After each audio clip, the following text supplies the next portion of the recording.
మీరు ఇప్పుడు వరకు చేసిన సినిమాలన్నీ చాలా ఫన్ క్యారెక్టర్స్ చేసి ఉన్నారు అని చాలా విధంగా మమ్మల్ని ఎంటర్టైన్ చేసి ఉన్నారు. ఈ సినిమాలో మీ క్యారెక్టర్ పోస్టర్స్ చూస్తుంటేనేమో చాలా వైలెంట్ కనిపిస్తుంది. అసలు ఎలా ఉండబోతుంది? అవును, వైలెంట్, ఫుల్ వైలెంట్. ఓకే, ఒక వరస్ట్ ఫిల్మ్. ఓకే, విలేజ్ లో ఉంది ఒక వరస్ట్ క్యారెక్టర్ అది. ఓకే. నాకు ఈ సినిమాలో 3 రేప్ సీన్స్ కూడా ఉన్నాయి. అబ్బా, అంటే ఆడు అంత వరస్ట్గా ఆడు అని చెప్పడానికి. ఓకే. సో అలాంటోడు ఏం చేశాడు, ఫైనల్గా మాకు ఏం జరిగింది, మాకు అంటే సీన్స్ వైజ్గా కాంబినేషన్ తక్కువ, కానీ క్లైమాక్స్ అంతా కూడా మనోడితోటే 2 సీన్లు ప్లస్ ఒక ఫైట్, అది అంతా కూడా. సో ఇప్పుడు అన్న చెప్పినట్టు ఒక 3 రేప్ సీన్స్ ఉన్నా, అవన్నీ ఉన్నా ఈ అమ్మాయి అంటే చాలా ఇష్టం ఉంటుంది. ఓకే. ఒక అంటే ఆయన సిన్సియర్గా ఈ అమ్మాయిని నేను పెళ్లి చేసుకుంటేనే ముట్టుకుంటానని ఈ అమ్మాయిని చేస్తుంటాడు. అంత వరస్టోడు ఈ అమ్మాయి విషయానికి వచ్చేసరికి చాలా సాఫ్ట్ గా ఉంటుంది.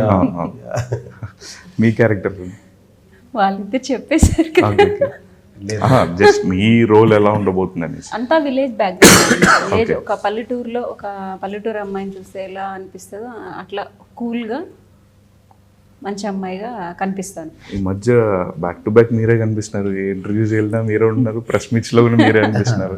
బ్యాక్ టు బ్యాక్ ఫిల్మ్స్ చేస్తున్నారు. ఎట్లా అనిపించింది?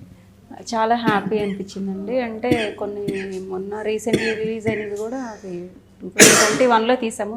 బట్ మాకు ఈ మూవీకి దొరికిన ప్రొడ్యూసర్ నిజంగా దేవుడు. అంటే చాలా తొందరగా మూవీ చేసాము. నిజం చెప్పాలంటే 6 monthsలో సినిమా చేసి సినిమా రిలీజ్ చేస్తున్నామంటే అది మా టీం వర్క్ అండి. అండ్ మా డిఓపి గారు అండ్ మా డైరెక్టర్ గారు అంతా వాళ్ళదే క్రెడిట్. నోయల్ అన్న అంటే చాలా ఇంట్రెస్టింగ్గా ఉంటుంది. ఇట్లాంటి kind of genres, thriller genres ఇవన్నీ కూడా ఓటీటీకి చాలా మంచి రీచ్ ఉంటుంది. అండ్ చాలా ఎక్కువ మంది ఆడియన్స్కి రీచ్ అయ్యే ఛాన్సెస్ కూడా ఓటీటీ త్రూ ఉండవచ్చు.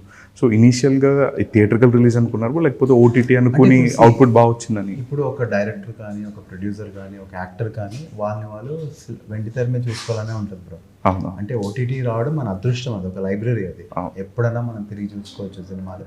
అండ్ ముందు శాటిలైట్లో వస్తే కానీ మనం సినిమాలు చూసేవాళ్ళం కాదు. ఇప్పుడు నా అదృష్టం ఏంటంటే ఎప్పుడు కావాలంటే అప్పుడు చూసుకోవచ్చు, ఎన్నిసార్లు అంటే అన్నిసార్లు చూడవచ్చు. కానీ ఎవరికైనా సినిమా వెండి తెర మీద రిలీజ్ అయితే బాగుంటుంది కదా అని. అండ్ మా ప్రొడ్యూసర్ గారు ఫస్ట్ నుంచి అదే చెప్పారు, ఖచ్చితంగా నేను రిలీజ్ చేస్తాను. ఫస్ట్ నుంచి కూడా ఆయన అనుకున్నారు. ఇప్పుడు మా డైరెక్టర్ రామ్ ప్రసాద్ గారు కానీ, ఇప్పుడు మా ప్రవీణ్ గారు కానీ, ఎవరైనా కష్టపడేది అరే మన సినిమా మనం తెర మీద చూసుకోవాలి అని. సో వాళ్ళు అన్నట్టు చేస్తారు. అంటే చాలా వరకు సినిమాలు అక్కడి వరకు కూడా వెళ్ళట్లేదు. వాళ్ళు ఎంత కష్టపడితే, ఎంత ఎఫర్ట్స్ పెడితే ఇంతవరకు వస్తుంది సినిమా. సో ఫస్ట్ నుంచి కూడా మా గోల్ అదే, సిల్వర్ స్క్రీన్ మీద రిలీజ్ అవ్వాలి సినిమా. అంటే ఫస్ట్ సినిమా స్టార్టింగ్ రోజు నుంచి అనుకుంది అదే. పటాపటా షూటింగ్ కంప్లీట్ చేశారు, పోస్ట్ ప్రొడక్షన్ అంతా వర్క్ అంతా 5-6 monthsలో అయిపోయింది. రేపు 4వ తారీఖు రిలీజ్ కూడా